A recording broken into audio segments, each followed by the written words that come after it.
all out for some numbers, and folks sent me in some numbers, but I still haven't received one for New York City, so I'm going to take one myself. Now, here we are. You can barely see any of the skyline behind me. This is, you know, Maurice, you were talking about how I'm up on the weather deck. This isn't actually where we do our weather deck shots. Had to get into a different area because I'm trying to find, I'd like to take a measurement without wind-blown snow. And that's the problem for all of you at home who are trying to take measurements. The wind's whipping. So how do you find a spot to take a measurement? It's got to be protected. You can't take a drift that gets pushed up against your house and makes it an easy little walk from the front door. You got to scour around to find an area where the wind it can have less of an effect. But I want to show you, you can't see any of that skyline that I normally show you. I mean, you can make out a couple of buildings, but you don't see that, just that beautiful quintessential New York City skyline that I often love to show you when I do come up here. And I'll tell you, as I look off to the west, I can always see the Hudson River. I can't see the Hudson River from here. And we're on, well, 57 between 10th and 11th. But let's get that reading for you up here. And see, I'm working off of a stationary camera. Oh, for the days of cameramen. Oh, you know what? Talk amongst yourselves. I see a spot right over here. Whoa, that's clearly a drift I'm in, but this is not. All right, about 8 inches. Got about 8 inches here in New York City.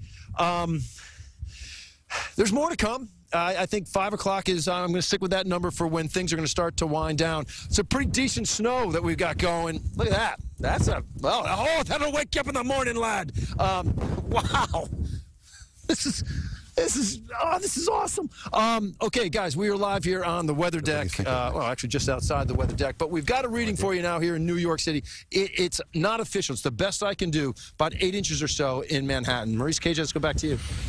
All right, Lonnie, we're just going to continue to monitor the conditions because they've slowly just been getting worse, it appears, as the day moves on. Is that what you've been seeing too, Lonnie? Oh, gosh, yeah. I mean, I've been here. I got into the studio at 5 a.m., and there was a little bit on the roadways as I was making the drive in from the Upper West Side, but there wasn't too much of anything. But boy, the whole idea of that term bombogenesis is a rapidly intensifying storm. And when this thing kicked in, man, all of a sudden it's just like the gates opened up. It started snowing, the winds whipping, and we've been having it now for a number of hours, and now it looks like we get it for a bit of a more prolonged period than we had thought. Again, I'm going to stick with about 5 p.m. to where you're going to see the first ratchet down effect. There will be still some snow showers out there, but there's snow showers after that, and not this real persistent, pretty, well, it's accumulating snow right now. Lonnie, you know what struck me is that it was literally snowing sideways, like slamming me in the face. Look at what we got right now. I brought people. Wow, come on, are you kidding me? Right on key, right? I mean,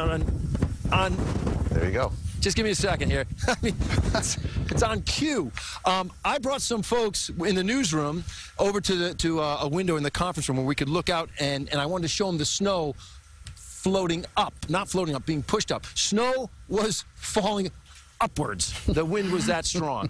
Boom, putting it up into the sky, not down to the ground. Eventually, it all settles down to the ground. That's why we got the numbers that we have. But again, just to reiterate, I'd love to get some more readings from my weather watchers. Please do so. Find a spot that's protected as best you can from the wind and get me the most accurate reading you can. Guys? All right. Thank you, Lonnie.